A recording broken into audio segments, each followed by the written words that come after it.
भगवान की भक्त वत्सल भगवान की श्री सुदाम देव आए हैं।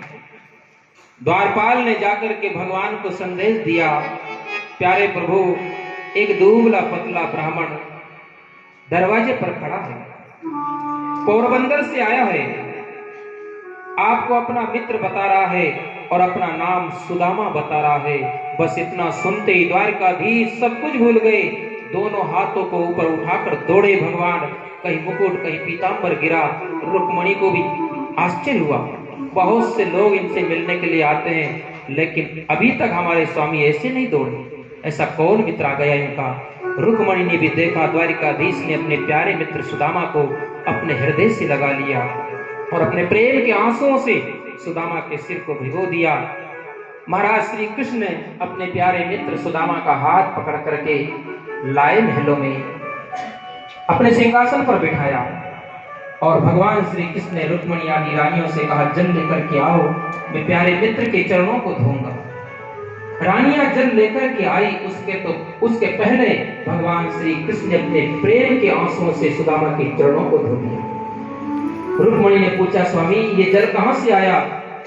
भगवान ने कहा, रुक्मणी मेरे मित्र से बहुत दिनों में आज मिलन हुआ है और जब मिलन हुआ तो हृदय में इतना आनंद उभरा कि वो आंखों के द्वारा जल के रूप में प्रकट हो गया और सुदामा की चरण धुल गए। श्री कृष्ण ने जगत को एक संदेश दे दिया, हम सबको भी। भगवान ने कंस को मार करके एक संदेश दे दिया अहंकारियों को। कंस के पास सब कुछ था, धन था, बल था, शक्ति थी, बहुत कुछ था उसके पास, लेकिन प्रेम भक्ति नहीं थी। तो भगवान ने कंस को मार करके अहंकारियों को संदेश दिया कि तुम्हारे पास सब कुछ है लेकिन जीवन में अगर करुणा नहीं, प्रेम नहीं, भक्ति नहीं तो तुम कितने भी ऊंचाई पर बैठे हो, एक दिन तुम्हें मिट्टी में ही मिला दूंगा और मिलना ही पड़ेगा और तुम्हारे पास कुछ भी नहीं है। सुदामा को अपने सिंहासन पर बिठा करके भगवान ने भक्तों को संदेश दे दिया कि लौकिक दृष्टि से तुम्हारे पास कुछ भी नहीं है लेकिन मेरी प्रेमा भक्ति है, तो एक दिन मैं अपने सिंहासन पर बिठाऊंगा और अपने प्रेम के आंसुओं से तुम्हारे चरणों को धोऊंगा।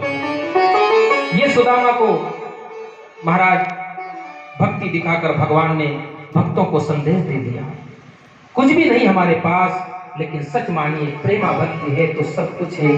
तो श्री कृष्ण ने सुदाम देव का बहुत स्वागत किया। इसके बाद महाराज स्नान करवाया, नए वस्त्र पहनने के लिए दिए और दोनों मित्र आज बहुत वर्षों के बाद भोजन के लिए बैठे हैं। लेकिन सुदामा महाराज द्वारिकाधीश ने कहा कि मैं अपने घर का भोजन नहीं करूंगा, आज मेरे मित्र के द्वारा लाए हुए भोग को ग्रहण करूंगा। और सुदाम देव जब से आए तब से चूड़े की पोटली को बगल में दबाकर छुपाकर रखा, जिसके यहाँ 56 भोग बन रहा है, मैं इसे चूड़ा कैसे दूं? लेकिन भगवान वस्तु के नहीं भाव के भूखे हैं, प्रेम के भूखे हैं। द्वारिकाधीश ने देखा सुदामा को छुपा के रखा है। बोलिए भक्त वत्सल भगवान की जय, श्री सद्गुरुदेव भगवान की जय, श्री हनुमान जी महाराज की।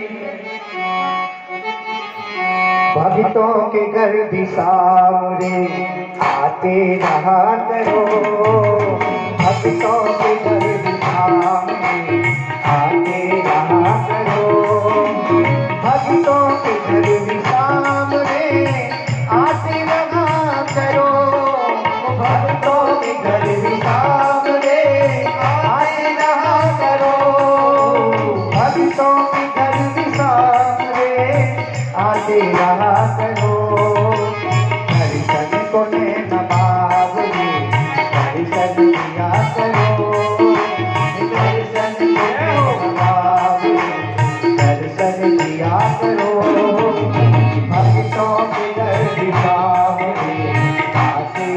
करो, भक्तों के दर्द सारे।